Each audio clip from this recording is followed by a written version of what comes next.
2 semaines après la rentrée, Béa, 12 ans, et Finn, 11 ans, ne s'y sont toujours pas habitués.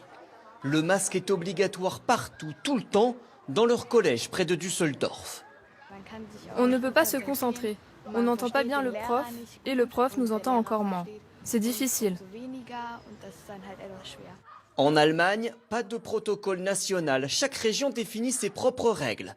Et c'est ici que les contraintes sont les plus fortes. Désinfection des mains avant chaque entrée en classe. Une seule exception au port du masque, pour boire de l'eau. Et encore, il faut alors sortir dans le couloir.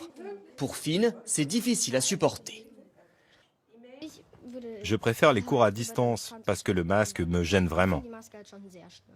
Pas facile non plus pour la prof d'anglais, même si contrairement aux élèves, elle n'est pas obligée de porter le masque. Si les enfants parlent avec le masque, je ne peux pas bien juger la prononciation. Je peux corriger la grammaire, mais la prononciation, c'est très difficile. Alors certaines régions allemandes sont plus souples. Masque obligatoire seulement dans les couloirs à Berlin ou dans la cour de récréation à Hambourg. Des précautions inégales, souvent insuffisantes pour éviter toute contamination.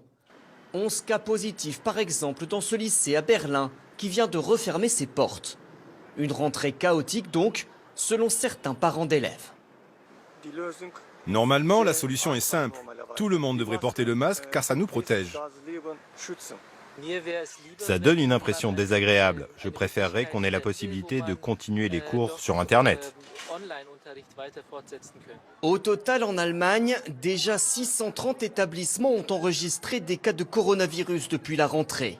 Mais difficile de savoir à chaque fois si la contamination a eu lieu dans le cadre scolaire ou à l'extérieur, dans la famille par exemple.